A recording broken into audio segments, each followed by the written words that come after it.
এবং মাদকের এই চক্রের ভিতরে একবার পড়া মানে হচ্ছে এটা চক্রাকারে ঘুরতেই থাকবে। একবার আপনি একটু অর্থ কষ্টের জন্য একবার ঢুকলেন যে আমি এই একটা মানে চালান পার করে দিয়ে আসি অথবা এইটুকু বিক্রি করে দিয়ে আসি, ওইটুকুই মনে করেন একটা রেকর্ড হয়ে যাবে, আপনি এটার ভিতরে বাধা পড়ে গেলেন। কিভাবে পরে এটা আশেপাশে একটু কথা বলে দেখেন। আপনি এইগুলোতে নামার আগে, সেটা সেবন হোক সেটা ব্যবসা হোক, এটাতে নামার আগে একটু আশেপাশে দেখে নিয়ে ভাব নিতে পারলাম, হ্যাঁ সিগারেট ধরালাম বা গাঁজা সেবন করতেছি বা ইয়াবা নিচ্ছি, হ্যাঁ ঘুম আসতে সারা রাত পড়াশোনা করতে পারতেছি, খুব শরীরে খুব উত্তেজনা কাজ করতেছে, পরের স্টেপটা কি এইটা একটু আগে পিছিয়ে দেখে তারপরে হচ্ছে আপনি চিন্তা করে দেখেন যে আমি এটাতে যাবো কি যাবো না। গেলে একবার গেলে যে দাদা যেগুলো বলে গেলেন যে মস্তিষ্ক আপনাকে বারবার সিগন্যাল দিতেই থাকবে, হ্যাঁ যে একবার আপনি খেয়ে ফেলছেন মানে হচ্ছে আবার আপনার এটার মানে টান আসবে, টান কাজ করবে, এই টান থেকে হচ্ছে আপনি বেরোতে পারবেন না। এখন মাদকের আরেকটা ব্যাপার, আমি যেটা আমার এটা ব্যক্তিগত অভিমত, যে মাদক বলতে যদি বোঝায় যে আগে যে অ্যালকোহল সেবন করে, তো বেশ পুরাতন একটা ইয়া, আগে রাজা বাদশারা হচ্ছে এই জিনিস খাইতো, বোঝা গেছে। এখন এটা মানে রিক্সাওয়ালা থেকে শুরু করে, মানে আমি রিক্সাওয়ালা বলতে বোঝাচ্ছি হচ্ছে নিচের লোয়ার স্টেপে যাদের অর্থনৈতিক ইনকাম কম, রাজার ইনকামের তো কোনো শেষ নাই। এখন যে সমাজের নিম্ন স্তরের উপার্জনে আছে তার তো এত টাকা হবে না, সে তো এখন কিন্তু রাজা রোজই টান কাজ করবে মাদকের, ওই কি বলবে মানে লোয়ার শ্রেণীর যে তারও তো একই ধরনের মাদকের টান কাজ করবে। এখন রাজার তো অর্থের শেষ নাই, সে তো অর্থ আনবে আর খাবে এই জিনিস, হ্যাঁ। কিন্তু লোয়ার শ্রেণীতে যারা আছে, যারা অর্থনৈতিক মানে মানুষ মাসিক ইনকাম কম, সেইটার জোগান কীভাবে দেবে? তখন হচ্ছে সে বিভিন্ন আরও অন্যান্য অসামাজিক মানে অনৈতিক কার্যক্রমে লিপ্ত হয়, ঠিক না? বসুন্ধরা টিস্যু, অশুদ্ধতার বিরুদ্ধে এক বিন্দুও ছাড় নয়।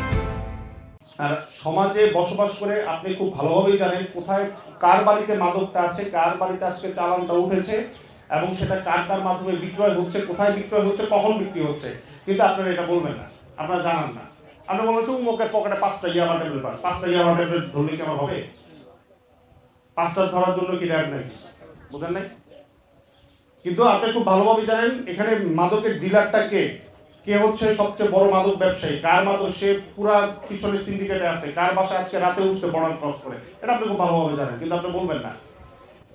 জায়গায় জায়গায় স্পটার সেট করা, এই যে এখান থেকে এদের ভিতর থেকে কেউ না কেউ স্পটার হিসেবে কাজ করতে হবে।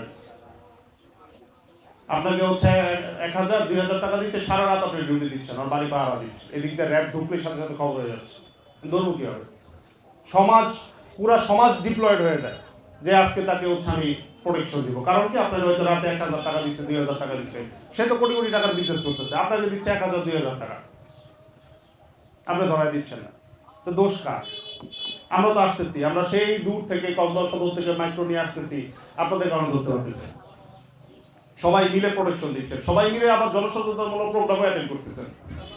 ওইরকম ডিলার হইতে গিয়ে মানে ওইরকম বড় একজন মাদক ব্যবসায়ী হইতে গিয়ে যে তার কত কাঠখড় পোড়াইতে হয়েছে, ও ফ্যামিলির সাথে থাকতে পারে না, সে বাইরে বাইরে থাকে, সে বন জঙ্গলে পড়ে থাকে, সে বিলে মাঠে ঘাটে পড়ে থাকে, রাতে থাকতে পারে না, তার বাচ্চা কাচ্চা পড়াশোনা কীভাবে হচ্ছে, মেয়ের বিয়ে শাদী কীভাবে দেবে, ছেলে কি চাকরি বাকরি করবে কি করবে না, তার বৃদ্ধ বাবা মা এমন আছে যে মারা গেছে, সে অ্যাটেন্ড করতে পারতেছে না, কারণ হচ্ছে যে মামলার ফেরারি আসামি, পুলিশের ভয়ে র্যাবের ভয়ে সে বাসায় থাকতে পারতেছে না।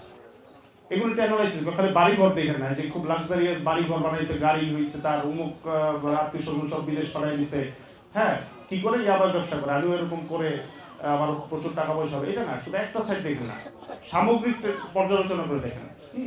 আজকে আপনি হালালভাবে টাকা ইনকাম করে যে একটা শান্তির জীবনযাপন করতেছেন, পরিবারের সবাইকে টাকা কম হোক, খুবই কম, হ্যাঁ ওটা তো প্রবলেম আছে, ওটা তো নুন আনতে পান্তা ফোড়ায়, ঠিক আছে বুঝলাম, কিন্তু তারপর একটা শান্তি আছে, ওই জীবনে কিন্তু শান্তি নাই।